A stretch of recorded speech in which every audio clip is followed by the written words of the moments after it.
I wasted a lot of time thinking about wasted time. I'm a man with a calendar, trust. But I can't clock in the minutes where my mind decided to take an extended lunch break to the corner of doubt and fear. Or was it Insecurity Avenue? Maybe Burnout Street? That's probably it. Anyway, let's take a look at the calendar of wasted time. Sunday, the fun day. Sleeping into 11:30, catching the sun rays, contemplating what's for work on Monday, sighing, sipping coffee, and laughing. But oh hey, by the time it's Tuesday, I already wish it was Friday. On Wednesday, I waste my time thinking about if she thinks of me as much as I think of her. On Thursday is only but a prequel to a Friday freakout. No, not Freaky Friday, but nothing's freakier but when the roles have switched and I am the one to start and say, hey, I gotta talk, and we gotta talk. That the extra set of periods that follow my I love yous are stepping stones into my heart, but that clearly means nothing, right? That we're clearly just friends, right? On Friday, I waste my time thinking about if I should have done things differently. If I should have said things differently. But Saturday's for scavenging. Picking up the pieces of myself that I lost throughout the week like broken glass on a beach that stretched to infinity. And the lost. Yo, if I had $1 for every thought that was added to the calendar of wasted time, I'd be a billionaire and a half. And that's a damn shame. Peace. Good morning, good morning, good morning. What is up, homies? And welcome to 2022. This is the first podcast of the year. It's your boy, the low-key poet, and these are my memos. Hi. Before we get into the poem here, I would like to say thank you. I know a lot of you have been bugging me and asking, where's episode 7? Where's episode 7? But I will say that I took the last remaining time of the year last year after episode 6 to really think about what I wanted the podcast to say and kind of what it looks like and how it's presented to people. And so I switched over platforms and now we're on Anchor, and now I will be streaming to also Apple Music, Google Play, and other platforms that I'm going to be trying to get at, but also uploading reels on my Instagram. You can follow me at all of these places at zachj.angeles. But yeah, welcome to the new year. This poem that I wrote, I really wanted it to be more of a reintroduction to myself, to the podcast, and to the year. And so I wanted to touch base on many, many, many, many different topics about myself, and what I've been thinking, in the spirit of, the season of goal setting and the season of kind of manifesting the year and energy that you want for the next 12 months, basically. And so I present the poem, The Calendar of Wasted Time. This one was definitely a testament to my overthinking nature. I will say that going through like the days of the week, it really shows the various types of thoughts that go into my mind. I will say that I was pulling days that were prominent to moments that were past in my life. I will say that these are not, well, some of these are not current thoughts, sort of. but some of these are current thoughts, and um, I really wanted to bring the idea that as much as you believe you're an organized person, like for me, I believe that I'm an organized person, there's always going to be a list, a pile, a culmination of moments that are your free time. And sometimes the free time is not spent well.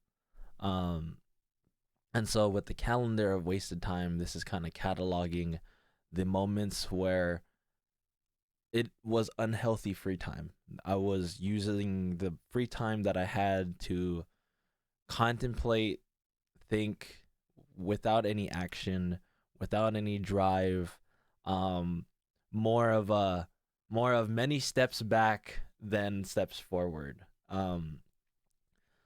There's nothing wrong with taking steps back, taking steps, taking a step back and resting and relaxing is always a good thing to have. Um, as long as you're maintaining also strides that are going even further than before. Um, and so in goal setting, I really wanted to expose those moments where I had those undocumented minutes of my mental breaks, um, because I like this looking at this year for myself. I want to do so much, I want to pivot my income. I want to make um not just my art my main deal, but into this world of teaching and workshopping. Um and that requires a lot of uh dedicated time to curriculum planning, event planning, writing statements for uh basically shooting my shot at every organization, school to get my programs in. And so there's a lot to do. Um, like I'm one of those people where I legitimately hate explaining what I do to the world because the list is so immense. Um, but people always ask me, hey, like, how do you manage your time and how do you do all these things? And I tell you what, there are moments where I don't. I'm only human. I'm only human. And so like recognizing these moments where we're quote unquote wasting time, um, really just kick your ass. You kick your own ass a little bit. Um, but let's dive into the poem here. Even the first line. I wasted a lot of time thinking about wasted time. um, and then I really emphasize the fact that I am a man of the calendar. I know people, many people in my age, um, are discovering the power of planning. I follow this rule where if it's not in my planner, it doesn't exist. As bad as that it sounds, um, for me, my brain is moving at like a million miles an hour. And having something very physical and tangible in my possessions that I can look at every day to remind me what I'm supposed to be doing today helps. um, because it's one of those things where you have to rail in your overthinking nature. To my overthinkers out there, power to you guys, but also we're literally zookeepers of our thoughts. And being a zookeeper of your own zoo of a mind, you have to control it to some degree. This is where self-awareness comes in, and this is where contemplation and planning come in. um it's not that I'm a control freak, but it's more of a I want to be present in these moments that I promise with people. um and so I will put them in my calendar to be like, hey, like I will dedicate this time because I can. From what it says here in the book, I have the this amount of time to dedicate to you, and I will. um and so that kind of sets the mood of like, yeah, I plan, but I can't plan for this. On the lunch break of doubt, fear. So I tackled these like four different avenues of things that I feel like hinder a lot of us: doubt, fear, insecurity, and burnout. Um, those are like the four streets, four avenues that I kind of laid out there. For me personally, um, doubt and fear are something that go hand in hand. I become fearful when I'm more doubtful. When there's more doubt, I have more fear. Um, and so for the longest time, I I've been doubtful of in a creative of my work. I've been doubtful in um, my presentation to the world and how I the world perceives me ill. But I think I'll talk about this. I was experimenting with doubt through.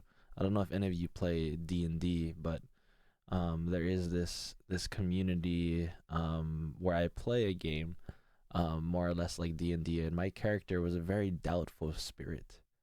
Um, and so I utilized that to my advantage and wanted to see how would life be if I continued to live in doubt. And if I continued to live in doubt, what ended up happening was nothing was going to get done. The world was going to end. And when the world rested on your shoulders to make decisions, doubt wasn't a good enough excuse to not do anything about it, you know? Um, and so I became less fearful when I believed in myself, and I believed in the abilities and capabilities that I have. Um, I'm gonna talk about this in like a creative sense.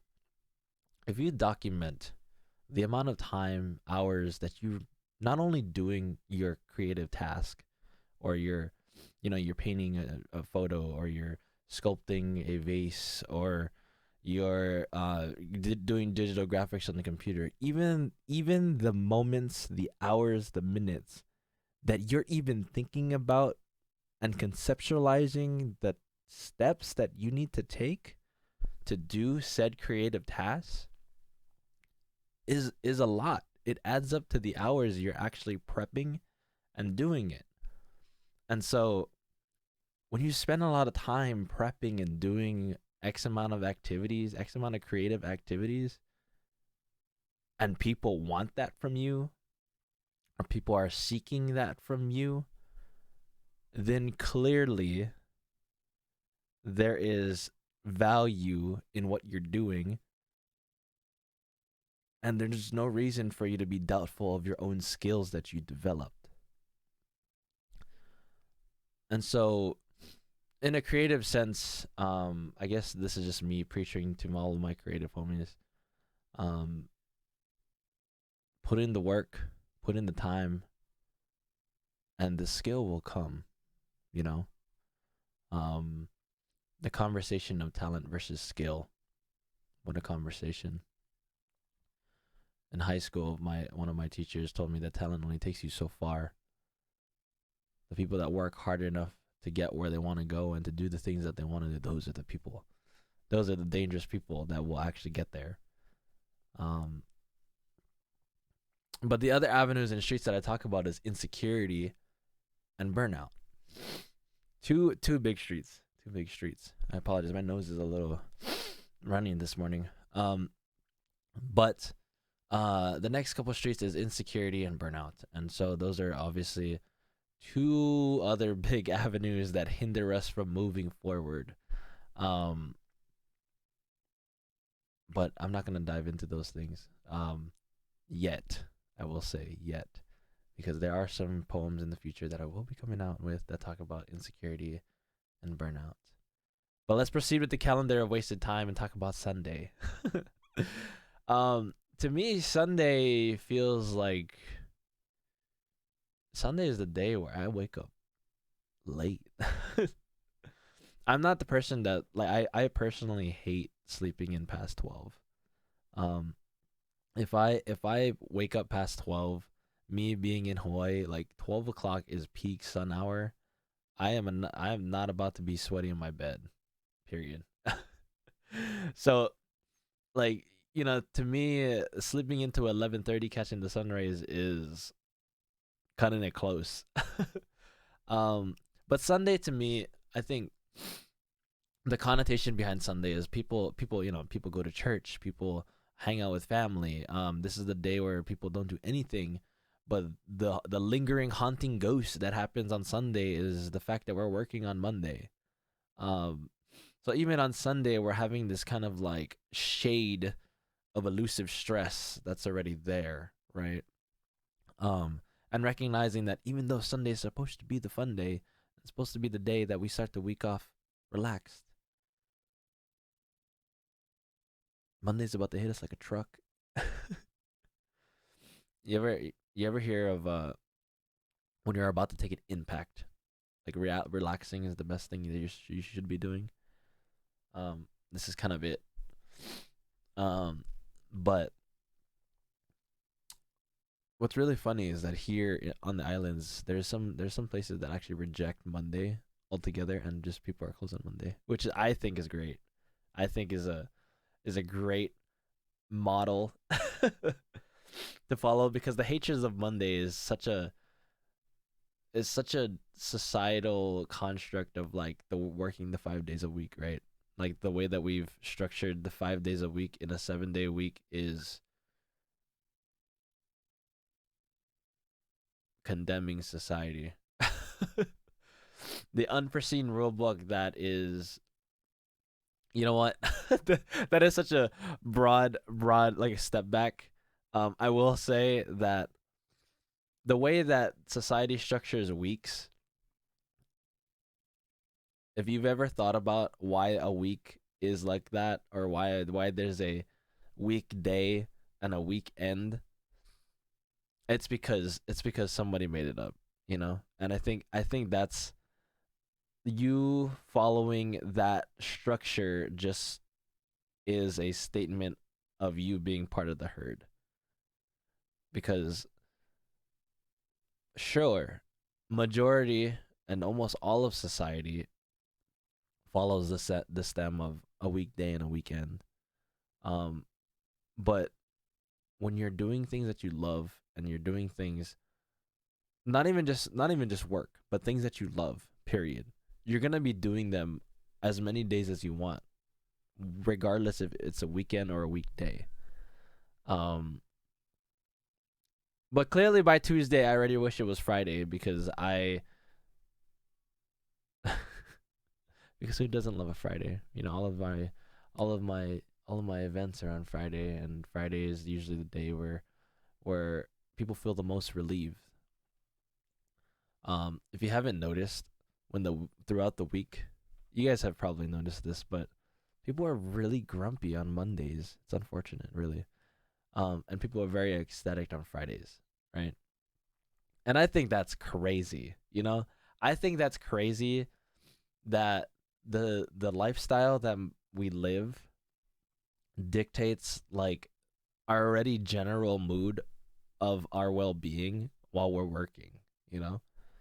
Um can you think about that for a second, where imagine like you just don't like starting your week off because you're going back from doing nothing to doing something, and then you only feel free when you're going from doing something to doing nothing, but then your nothing is your everything.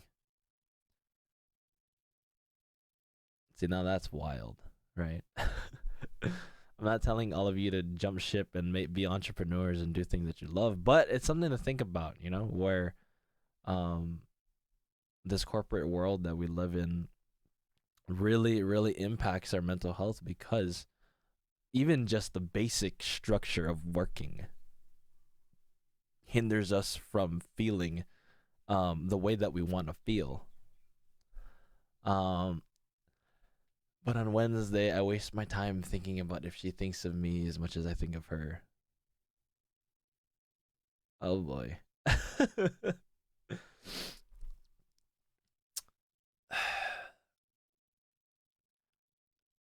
I have this habit. I am a person that falls too hard too fast. A lot of my friends, if you are listening, you're probably nodding your head very violently right now. But I am definitely an individual that falls hard and falls fast. Um and so many times I think with the girls that I've dated and the relationships that I've had, um I've always felt like I've been very conscious and thoughtful of my partners or whoever I'm dating, um a lot more than they have. Um but I think that that ties in also with my nature of overthinking, where you know like I could make things sentimental when they don't have to. That's I think that's the part that kicks me in the ass the most, is um making things more sentimental than they need to be. Because I'm a big person on like, oh my god, like they like image association, right? If you did something with somebody and there was something there that was present, like for example, like this pen, like I have a pen in my hand right now. Like if this pen was the pen that, like, I'm gonna just lay out this scene. Like imagine we're at a restaurant and like this pen was a pen that uh I don't know, our waiter gave to sign the check, and like this pen is like, oh, like this pen dropped on the ground and like we picked it up at the same time and our hands touched and like all this type of romantic shit.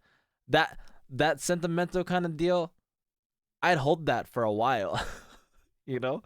I would hold that moment in my brain for so long, for longer than it needs to, and just literally recreate that moment in my head time and time again. But that's just the person I am, you know? Um I will remember very very pinnacle moments of like where I feel flustered, or where I feel nervous, or where I feel happy, or we've laughed like a lot, and I will remember those moments like tried and true. Um uh but when it gets to like being in a relationship, right? Moving on to Thursday. When I say that the roles have switched, I'm talking about the emotional communication. Um for me, I am very upfront and honest with my feelings. And that is like, especially in like romantic relationships. I would say especially in romantic relationships. I will over communicate. Um but that's because I don't want my partner to feel like I'm holding out on any information, and I don't really like to play the games. And so I will tell them straight up how I'm feeling about certain things, about things they've said. Like like I will say, while I'm on dates, there's always this moment of like reflection. When I'm on dates, there's always this moment of reflection while I'm on dates. Because if like I'm having a conversation with somebody, right? And there's something that I really like that they said. Like like for example, if we're talking about like the exchange of energy, right? And our beliefs on the exchange of like energies of people align with each other, I will tell her, "Hey, I really liked when you said this." you know? Um because dot dot dot. Um or even like I've done this on dates as well, where like if the conversation's really good, she's looking really good, the setting that I've set the scene in is really good, I will literally tell a girl, "Hey, not gonna lie, I'm pretty nervous right now," you know? Um but like for me, like I need to be like this open and vulnerable and like just say my feelings out because um to me it's too much work for me to hold it back, you know? Um it's too much work for me to play this game, hold it back and pretend and like just like play the long con and like milk it until like the right moment, you know? And don't get me wrong, there's a beauty in like waiting a certain time and saying it. But for me, I get really overwhelmed really easily, especially when like I'm just talking with someone and like there's so many thoughts that are happening in my mind that I can't like maintain the conversation without like emptying the cup, you know? I can't keep pouring into the cup when there's too much in the cup, so I have to let some of it out. Um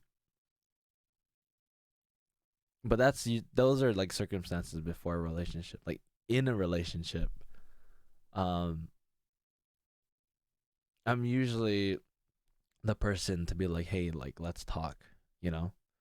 I'm not a avid person on like having long fights for no reason. I think it's stupid. If you can squash something and talk about it and like don't get me wrong, I believe in the giving space to think about your feelings. Um, but there has to be a moment where you come together and seriously talk about it, you know? Um, because yeah, I will gladly take the moment to gather my feelings and then I will express them to you very quickly. You know? Um and that's something that I believe a healthy relationship should have. But this one line that I added in there, it touches on the aspect of situationships. Um, the extra set of periods that I follow, um, the extra set of periods that follow my "I love yous" are stepping stones into my heart. Well, that clearly means nothing, right? um, if you guys don't know what a situationship is, this is something that's like a newly developed like millennial zoomer like type of relationship. I mean, I'm pretty sure that it has existed before, but that title and that label has been coming around a little bit more often. Where you're in this complicated relationship with someone based on situation, right? Um, and a lot of times it's like you guys are vibing well, you guys are hitting it off, but like the situation's not right, so you guys are not together like officially. Um, even though one party may want to be more than just friends. Um, I've been in many situations like that. Um, but like I said, this is only like the tip of the iceberg, like touching on general topics. Poem. I could talk about these for hours. But I'm gonna leave off with the situationship so we can move on to Friday. Um, sorry, that's helping with my nose. But I will say that if you're willing to be in a situationship, then don't complain if it doesn't work out. I've personally learned to ditch situationships if that's what it's gonna be. I don't want to put in more energy than I have to with somebody that's clearly not gonna commit to me. Plain and simple. Moving on to Friday. I waste my time thinking about things I should have done differently. The regret. The when the insecurity about your decision settle in. That's what Friday is. Um, and a lot of the times it's like you can wish all you want that things were differently, but it already happened. You know, accepting the reality and choices you've already made and dealing with them accordingly is something you need to bite. And that's okay. You know, you chose that decision for a reason. So roll with it. You know, roll with it. On Saturday, I'm scavenging. So this one was something for me where I am a very like extroverted, ambiverted person where I can be very extroverted, which I usually am, but um when my battery runs out, I run into a cave and hide in the dark for a long time. Or not a long time, for some time. Um but picking up the pieces of myself that I lost throughout the week, um I like to explain my energy, the way that I interact with the world's energy is it's like it's like plaque on teeth, you know? Um when I take on the world's energy, I chew on it. I chew on the world's energy and the little, bits and pieces that left on my teeth, the teeth of my own energy, I brush off. Recognizing that a lot of this stuff that's stuck um in my mouth's energy, it's a weird way to put it. It's not mine. It's not mine and it doesn't belong here. Um, so usually at some point in the week, I try to scrub off the energy of the world that's not mine, so that I can decipher and live in my own energy and recognize that this is me. Um, and then this last bit, if I had $1 for every thought that I added to the calendar of wasted time, I'd be a billionaire and a half. This is me recognizing that I should stop. I should stop wasting time on these thoughts, um, so that I can actually do the things that I need to do. um, and really thinking about it like that, in this aspect of value. Um, a lot of people say time is money, effort is money. Uh, Imagine like the hours that you spent thinking about somebody that doesn't think of you, or um, the hours that you spent thinking about things you should have done, or the hours that you spent um excessively lounging away doing whatever it is you do. Those extra moments could have been used to doing something that you love to do.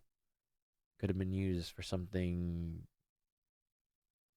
for an event to learn something, or to for a moment to have actual productive reflection, to learn about yourself. It doesn't have to be actual, like, yeah, you could have used those thoughts to like drive your business and blah blah blah blah blah. No, that's not that's not what I'm talking about. These are these are what I listed. These things that I listed, the calendar of wasted time.